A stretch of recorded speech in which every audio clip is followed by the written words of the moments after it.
Hello. You are listening to the Carroll Connection with your host, Jared Carroll.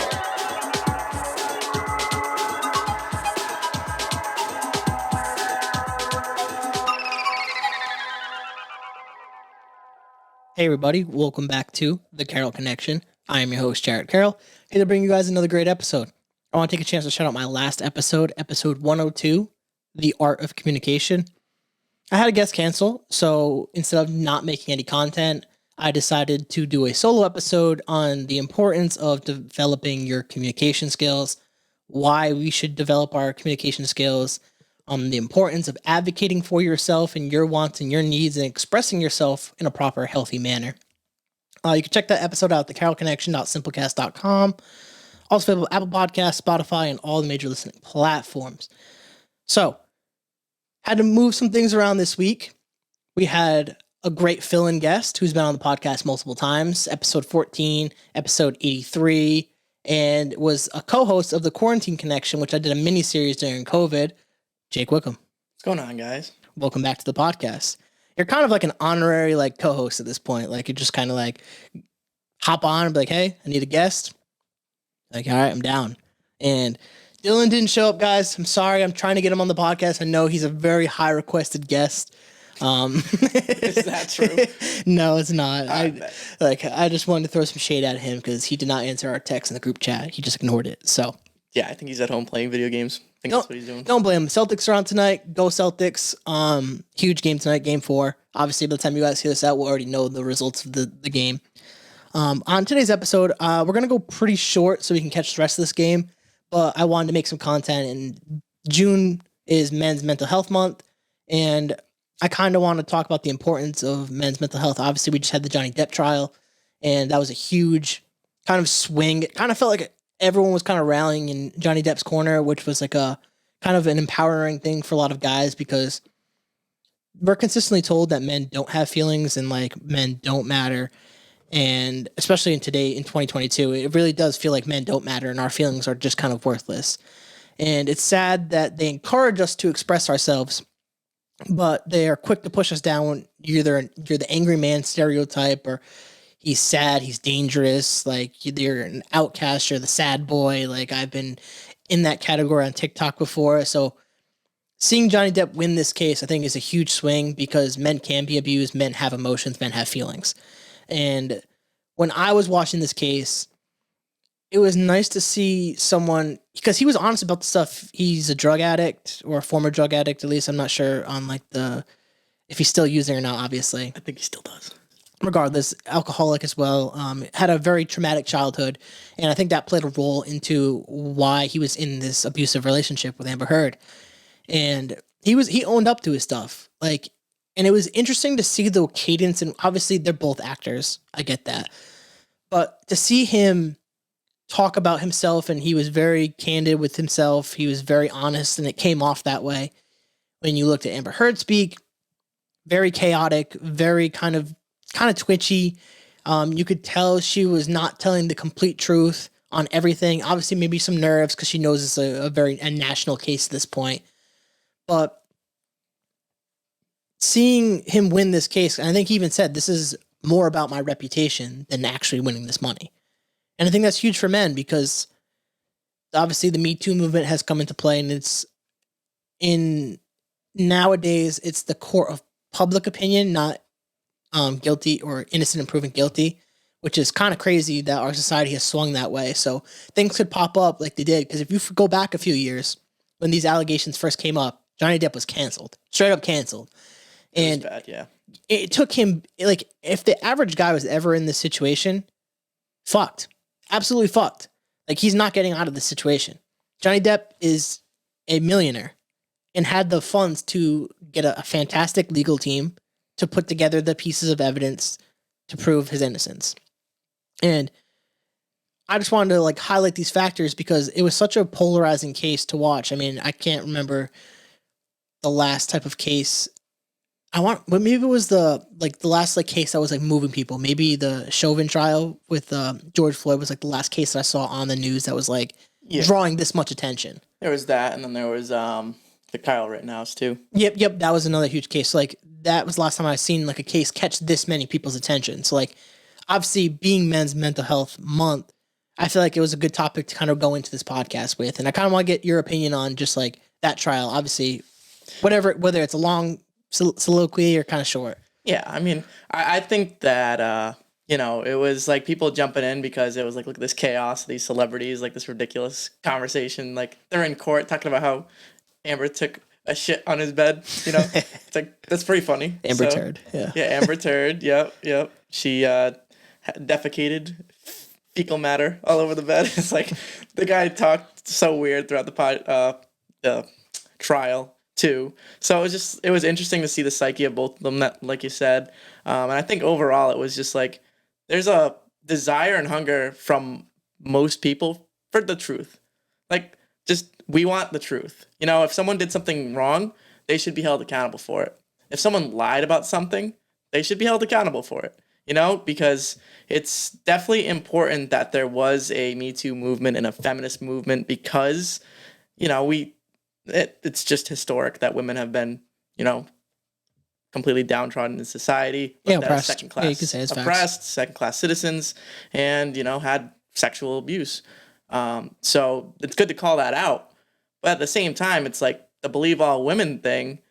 It's just, let's be honest, not all women are honest, not all men are honest. People are liars, it's facts. You can't just say believe all, because in this instance, that's what Johnny Depp proved, was that you can't believe all women because some of them are fucking liars.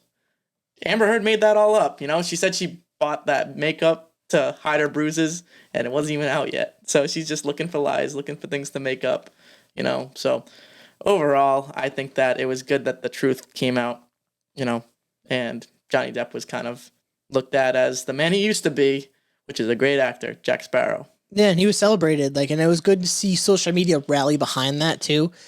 And I think what you're pointing out too is like, people are looking for the truth. The actual middle of this country where most people reside, not the extreme left, not the extreme right, in the middle, most people just want the facts so we can determine what we think is the truth. Give us everything at hand and let the people decide. Because obviously you're going to have extremists on the left and obviously you're going to have extremists on the right. But most people don't want to hear the bullshit. They don't want to hear the lies, and people want to see accountability. And I've talked a lot about that on this podcast, is I think accountability is kind of lacking in our society. Is like, we don't hold people accountable for their actions. And a lot of people get off on crazy shit. And especially during this month, talking about mental health, like, another like trending topic that was in the news was the Michael B. Jordan and Lori Harvey situation. They separated obviously on social media, and he was at the finals game. I don't know if you saw the video of him where he's just sitting behind the basket, and he just looks super fucking sad. Like, he just looks sad. And like, if I pulled up, I could try to pull up the thing quick, but like, every guy will resonate with his face and the look that he kind of had. Feels bad. Yeah, just like when you lost someone that you really cared about. And let me see if I can pull it up. Yeah, and I'll be honest, I wasn't paying as close attention to this case, so yeah, no, I'm very a lot of information on it. It was something along the lines of this. For sure. It was like the video, but I'm not gonna play the video because we're on. Oh on yeah, the podcast. I've seen that picture. Yeah, and it's a solid mustache. Let's be honest. Yeah, no. That's a solid, shout out sad Top face. Gun. Right now, everything is like super mustache. I was gonna say, if you're gonna be sad, like, at least the man's handsome. Yeah, no, it's facts, and it's just like it shows too that it's like men can be sad. Like, we can, without actually visibly crying, you could look at that dude and like you could tell he's not all there. Like, breakups hurt. Yeah, breakups hurt, and especially when you really cared about someone. And the amount of fucking shit that I saw thrown at that man on Twitter and like Instagram and TikTok, like, oh, she's young, she could do whatever she wants, and she can. I'm not saying she can't, but to just tear at that man because he wanted family and a marriage and she didn't, and like then they started throwing the ages out there, and like I think she's 25, I think he's like maybe 35, I think, but it's like it's not really that crazy of an age difference when you really think about the grand scheme of age and dating. Yeah, as you get older, it doesn't really matter, and it's just like, you can see a man who's visibly hurt, and then people just stomping on him. And it's like, I showed you this quote that I saw on Facebook, and I just wanted to read it. because I think it, especially with the Will Smith stuff that happened semi-recently, well, especially with men's mental health, this kind of just hit home for me when I saw this on Facebook today. Y'all laughed at Johnny Depp because at first, because y'all swore up and down a woman couldn't abuse a man. Y'all laughed at Will Smith when his wife was having entanglements with other men and nearly started to cry on her TV show. Now y'all laughing at Michael B. Jordan because he gave a woman his whole heart and she crushed him. Man, please. Y'all ever wonder why men make up for 78%, obviously I don't know if that number is actually true, of the total suicide rate? Because no one gives a single fuck about us unless we are dead, can provide something in our doing things to make other people happy. Men are only, I think Chris Rock made the joke way back, I think it was Chris Rock, right? Made it back in the day. It was only dogs, women, and children receive unconditional love. Or was it Dave Chappelle? Might have been Dave Chappelle. It was one of those two. I think it was Chris Rock. It was Chris Rock. And that's unfortunate. That quote still kind of holds some truth. Obviously, he's a comedian. He's being comedic in that sense. But, I mean, I've had life experiences. I mean, you probably have had your share of life experiences. And more recently, as someone that has become more vulnerable, I mean, my literally mantra on my Instagram is feel your feelings. Mm-hmm. I have seen the ramifications of being an emotional man and the way people look at you, the way people treat you, that you're erratic, that you're not rational, that your feelings are kind of invalid and they tell you to man up. Mm-hmm. That's something that we were raised on. I mean, playing sports, man up, don't cry, don't be a bitch, don't be a girl. Yeah. Literally feminizing emotions. And as I've gone through, I've kind of understood why that was there. I think there is like kind of this unwritten, invisible masculine burden of performance that we have to live up to as men. And it's being accountable for each other. And I think if men could come together and create those support groups for each other, I think society would be a lot better off, because a lot of the times we don't have places to go with our emotions. We're told suppress, suppress, suppress.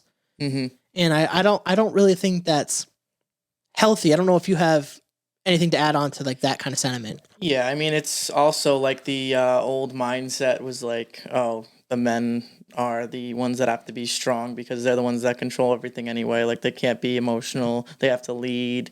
And then with women, it was that they can be emotional because they have the guy there. And this is all traditional stuff that we've moved away from. You know, it's now more equality. It's that men and women are equal. And with that, there should be also the sentiment that men are allowed to feel just like women are allowed to feel. You know, people go through different traumas differently. They handle it differently. People get emotional. Men, cry. And I've also been in a situation where I cried as a man in front of a woman that I was with, and I was ridiculed for it. Same. And it could have been, because it was already at the end of that relationship, but it was just a sign of weakness that you thought was going to be something to bring you closer together, to share a vulnerability, to be honest with your, like how you feel. And that just gets looked at as weakness on your part. They look down on you for that. You're not supposed to feel your feelings. I hope that, that's also signs of immaturity. Hope people grow past that. But overall, there's a lot of immaturity with people making fun of Michael B. Jordan, like you said, making fun of Will Smith, where they bash on them, I mean, it's not just women that bash on him, it's men too, because, weakness is looked at in a negative way when people, just go through swings. There's good days and bad days, You should be allowed to feel your bad days. I agree with that. And I think to even go with what you said, I've cried in front of a girl that I was talking to, and like, you think that it's going to bring you closer. You think that they're going to respect you for being honest about your emotions. And instead it, like, I hate to use this word, but it almost like turns them off and repulses them. Like, why are you doing this? Like, my vision of, or my template of a man is not this. And we encourage men, be more open, be more vulnerable, be more honest. And then men do, and we're pushed away. We're laughed at. We're ridiculed. And things need to change. I think they are changing. And I think in the sense of equality, we all deserve equality in the sense of human rights and all those actual aspects of the law. But I'm gonna say this: I don't really care what people. If I ever get judged for this, men and women are different. In the fact that we are different inherently makes us not equal. And I'm not saying we're not equal in the sense of laws or human rights. That's not what I'm saying. I'm saying we're biologically just different. We feel emotions differently. Chemicals are produced in our bodies differently. And that is a component of why we are looked at differently. And I can understand that. But I hope as our society progresses forward, and obviously it's great that now women are in the working force, they're getting more educated than ever before, and things are getting on a more equal setting foot in terms of opportunities. On the men aspect, it seems like our roles have been stagnant for a while, and we need a space where we can be allowed and accepted to be emotional. Mm-hmm. Because if you look at the suicide rates, it's not even fucking close. Men are self-deleting themselves at rates that are crazy compared to women. Maybe it's because they're just more willing to do it. Maybe there's just like that masculine, I'm just going to do it.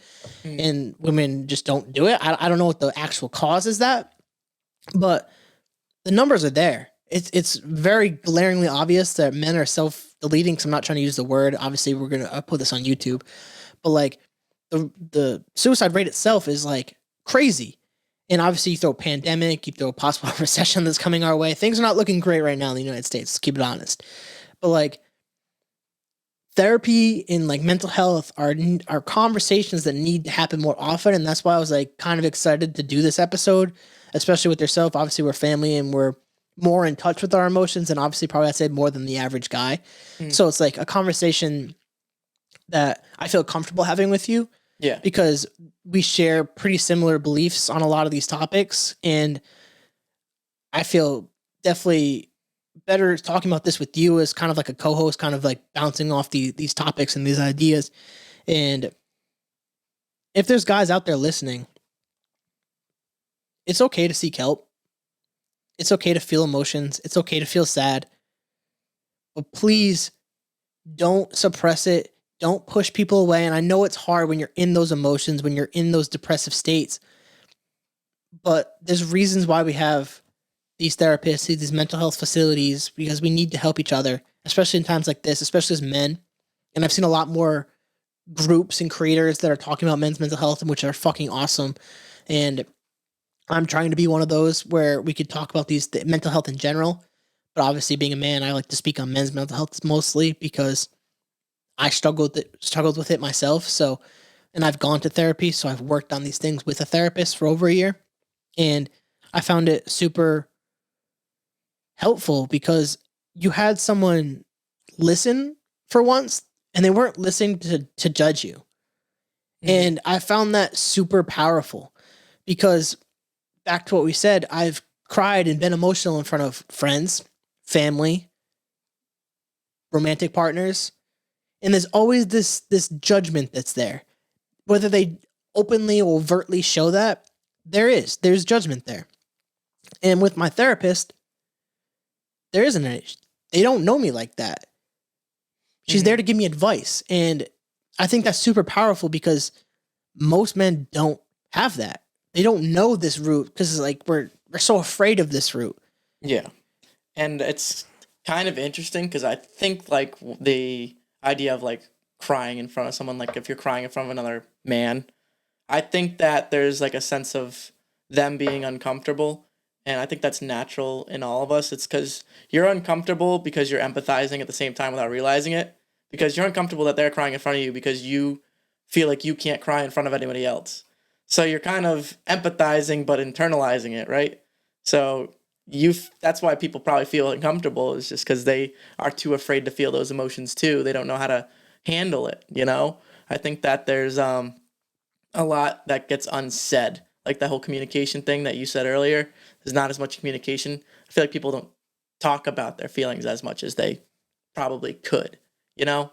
No, I agree with that. And that's why like I tried to make the mantra kind of like feel your feelings because like, and like I want to almost elaborate on that. Like the next step after you feel them is communicate them. If you are feeling depressed, if you are feeling anxious, there are so many options out there for treatment, for help. And I know it's hard. Like it's like the hardest thing. I always say that one of the hardest things I ever had to do was look my mom in the face and be like, I need help. Because the instant reaction is always like, why? Why do you need help? And I understand that side of it because it's like your parents or your loved one might feel like, what am I doing wrong that you can't come to me and talk about this? And for people who are in that situation who might listen to this, it's not that they don't feel comfortable coming to you, is they need a professional. Like that's what really the matter. Like the truth of the matter is like you need a professional in this situation to kind of walk them through these things, to process these things, to give them actual helpful advice. And that is something my therapist did, was able to hold me accountable for my emotions, to tell me when I was acting out. And she never invalidated what I feel too. And I think a lot of the time when you're expressing yourself to someone, they might invalidate, or the classic, I think the running joke sometimes is like people will bring up stories about themselves to relate to your, like whatever your issue is. And stop doing that, people. It doesn't help. Your therapist isn't going to do that. They're going to allow you to kind of dump on them and just kind of release all that emotion and that tension that's in there. Because a lot of the stuff too is childhood built. A lot of that stuff is the things that are in our subconscious when we are super young that we don't even understand. So as an adult, trying to unpack that is so important, and trying to get back to who you were as a kid to understand yourself fully, especially if you come from broken homes. Like I've noticed that too in a lot of my friends, and even some of the people that I've interviewed that have come from broken homes, that there's a lot that they had to overcome to get to the place where they were, to have conversations with me, to express themselves in the way that they have. So I think that's a huge issue in America right now. And it even ties into, I talked a little bit about this on episode 101 with Mark about the school shooting that happened recently, because people always instantly jump to gun control. And I don't really care too much to talk about the topic of gun control, because I think there is stuff to talk about there. But I think one of the real root of the problem is that people don't want to talk about is the mental health, because guns have always been readily available like this. It's been part of our laws and constitutions for years, and this has never been an issue. To me, it's an issue of mental health. It's clearly people who are unhinged and derailed from society that aren't getting the help that they need. And I think the statistic is most of these mass shooters come from broken families.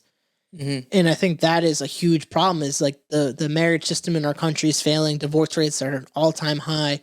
The birth rate is super low. Like the nuclear family is like deteriorating, and that's what builds great societies, is the nuclear family. Like that's what builds great economies and like everything. So when that's falling apart, our society is going to fall with that. And I think we're seeing that now more than I think I've seen the statistic for women. I think it was like 1 in 4 women are on like antipsychotic medication, where there's depressives for depression or anxiety. And like, that's fucking crazy. And like, obviously the statistic isn't like that for men, because men aren't even getting help. So like our society is like so crazy right now that mental health needs to be talked about and needs to be addressed, and action needs to be taken on the individual part. Yeah, for sure. That's where it starts. Yeah, just the sense of community is a lot different than it used to be, obviously. I mean, people are way more just in their own world almost. Like when you have, your phone on you, you can just get lost in it and get in your own world with it without realizing that there's so many people around you. Like if you just took everybody and like in the suburbs and, the cities, let's just say, snap your fingers, there's no buildings. You're on your phone, you look up. There's going to be so many people around you that you just don't even talk to. Like, just on a fundamental level, we're just not communicating as much anymore. Just think about like how many person followers. to person. Just think about how many Digitally. followers you have and put them all in a room. Like just whether it's Instagram or something like that. It's like 10 people is a lot of people. Yeah. You throw hundreds, if not thousands of people in a room. Like I was thinking this the other day when on my TikTok, I have 60,000 people. You can fill stadiums with that. I was like, that's fucking, I don't even know 60,000 people. Yeah. Shit, maybe I probably don't even know, I can't say, I probably know 1,000 people. I probably know around there, if not a little bit. And that's contingent on them knowing you too. Yeah. So it's like, goes back to what you said, is that sense of community is lost. Yeah. And I think it starts going back into our own communities. I'm a huge proponent on like building where you live, building on like your community and like the people around you. And like, that's why I started this podcast, was because like to build the connection with the people closest to me, because like I can't affect the entire world. I can't even affect Massachusetts for that matter, but I can affect the people around me. And it's like kind of like that butterfly effect. You make one little change in the universe and like it could go years and years ahead. And like this could turn into something in like 10 years that I didn't even know because I decided to start this back in 2019. So then centering around mental health, it's kind of like that was what was super important to me. So if you want to talk about, I don't know, becoming a Twitch streamer or sports or fucking the Constitution, I don't know, fucking anything. Like whatever you're super passionate about, talk about it. Talk about it with the people around you. Advocate for it. Like bring awareness and like try to bring change where you think change needs to be made. And it starts small. And I think that's where I'm aiming with this podcast with men's mental health. I know I probably won't get crazy listens on this, but it's like talking about these conversations and making, whether it's a flick of a dent in the universe. I'm trying to do something like that. And you guys obviously didn't hear it, but I was on the pre-show for the Ever-Changing Vibe, and we were talking about making a dent in the universe. And like, shout out Wally. He's a huge inspiration with the way I do my podcast. We co-collab on a lot of things, and we bounce ideas off each other. And I think it's important to have friends of that nature, and especially being a man, I think it's important to have men that also support your like-minded visions and like allow you to feel your emotions and express your emotions in healthy ways. I do want to start wrapping up this podcast. Obviously with men's mental health, I want to kind of leave you with the last word, kind of just say whatever you want to say. You can go on a little rant if you want to.